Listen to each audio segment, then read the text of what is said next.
Mes femmes de high level, would you please sit down, let's talk. Asseyez-vous, il faut qu'on cause, n'est-ce pas? Je sais que le mariage est très important pour certaines d'entre vous. Donc, cette vidéo, c'est pour vous. Pour celles qui ne sont pas intéressées par le mariage, please move away. Oui, on sait que vous avez tout dans votre vie, vous vous en foutez de l'amour et tout. Mais la nuit, vous pleurez donc.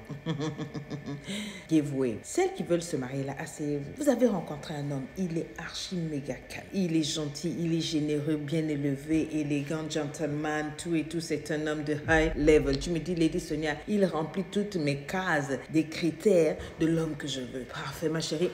J'ai envie d'applaudir. Bravo, bénédiction. Mais j'ai envie de te dire aussi, stop, appuie les breaks. Appuie les breaks. Il faut que je te donne des signes que tu es en train d'épouser quelqu'un dans une très bonne famille. Et qu'il y a des familles là, quand tu regardes comme ça là, tu dois peut-être te dire que non. Parce que vous, on vous connaît. Quand vous trouvez un bon gars et que vous voulez tellement mettre le grappin dessus, vous arrivez dans la belle famille là-bas, vous montrez toutes sortes d'hypocrisie. Vous êtes fake. Dites la vérité, on est fake. Oh, nous tous, on a fait ça. Vous arrivez là-bas, vous devenez douce, mielleuse. Vous vous couchez comme des carpets. Vous commencez à ramasser les tonnes des habits de la belle-mère et tout. Vous lavez, vous faites la vaisselle, la lessive, vous nettoyez, vous entrez. C'est-à-dire, il faut qu'on vous adopte. Alors que non, vous êtes là en train de faire une audition. Vous êtes censé auditionner. Yes, répète ça après moi. Je suis censé auditionner. Oui, parce qu'il ne s'agit pas seulement d'un homme. Tu épouses aussi la famille là.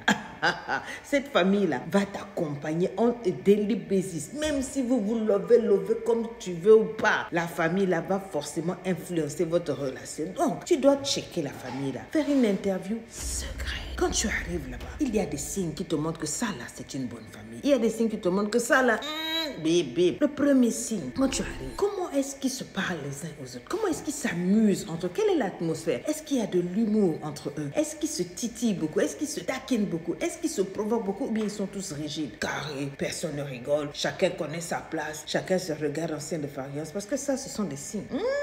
Je te dis que ce sont des signes. C'est le genre d'atmosphère que ton homme là va amener dans la maison là-bas. L'atmosphère que tu vois dans sa famille là, il va essayer de recréer ça là-bas. Ça, c'est le premier point. Quand j'ai parlé d'atmosphère, maintenant le deuxième point. Comment est-ce qu'ils gèrent les disputes, les épreuves, les problèmes dans leur famille? Est-ce qu'ils parlent? Ils s'asseyent, ils se parlent respectueusement, respectablement? Est-ce qu'ils parlent ou bien ils jouent aux hypocrites? Parce que c'est ça aussi que ton homme peut vouloir venir amener dans la famille. Il a grandi au milieu de ça. Est-ce que c'est une famille où ils ont l'habitude de crier? Quand ça ne va pas, ils crient. Ils s'engueulent, ils se tiennent des colles, ils se donnent des coups de tête, ils s'injurient et puis on vient, on casse des bouteilles. Ma chérie, il faut faire attention. S'il y a ça là, si c'est comme ça qu'eux ils règlent leurs problèmes dans leur famille là, il y a des milliers de chances que ce gars là te rapporte ça dans la maison. Quand je parle du gars, ça peut être la go, hein, mon frère, ou bien tes oreilles. Si elle est d'une famille où les gens se frappent à dingue, ça serait une femme peut-être violente. À moins qu'elle s'est soignée et qu'elle ait décidé qu'elle ne veut pas de ça dans sa famille, dans sa vie, là tu as des chances. Sinon, maman n'a go répéter en go, elle va répéter, elle va casser bouteille sur sa tête, te soulever, te donner des coups de tête parce que c'est ce qu'elle a vu sa mère faire à son père ou parce que c'est ce qu'elle a vu son père faire à sa mère et ça continue. On continue. Il y a aussi le signe de quand tu es arrivé là-bas, comment est-ce qu'ils t'ont reçu? Quoi que tu fasses, il y a des familles quand tu arrives chez eux, ils estiment qu'ils sont à un level,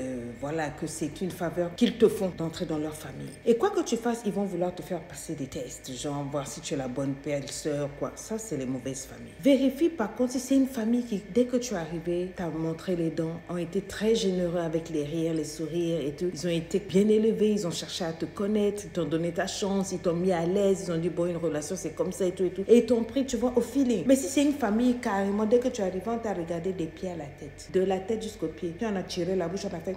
Ou bien on t'a regardé et puis maintenant on a commencé à te dire hein, nous ici là c'est comme ça, hein. Il faut faire ceci. On a commencé directement à te blablater, t'envoyer plein de bombes et des trucs pour te... Ma chérie, ça veut déjà tout dire. C'est très clair. Quand il y a un parmi eux qui a un problème, comment est-ce qu'ils réagissent? Est-ce qu'ils sont solidaires? Est-ce que tu les vois par exemple créer un groupe WhatsApp autour d'eux? Ils ont leur groupe où ils peuvent se parler, ils peuvent se soutenir, s'exhorter, cotiser les uns pour les autres, tout et tout. Ou bien genre ils s'en foutent les uns les autres. Quand un est blessé à un problème, c'est-à-dire bon tu as ton problème, tant pis pour toi. En fait, tu sais, c'est pour te montrer à quel genre de famille tu as affaire. S'ils sont ligués, s'ils sont tous ensemble, c'est bon. Si aussi bon, ben c'est chacun c'est pour soi. Si c'est ton style, ça va. Il y a aussi un signe qui ne ment pas. Est-ce que dès que tu es arrivé dans cette relation, ils t'ont laissé faire ta relation? Ou bien ils sont impliqués, ils ont leur bec dedans, ils ont leur calvitie, leur ride, leur vie, ils oublient et ils sont là en train d'essayer de gérer ta relation. Maman, dès le dehors, avant même le mariage et tout, tu les vois, ils sont toujours là là à savoir qu'est-ce que notre frère a fait, qu'est-ce qu'il te fait. Ils cherchaient à savoir qu'est-ce que toi tu fais, combien il te donne et tout et tout. Si c'est ce genre de famille-là, ils t'ont montré les signes de ce que tu vas vivre. C'est maintenant à toi de savoir si, malgré que le gars soit à 2 millions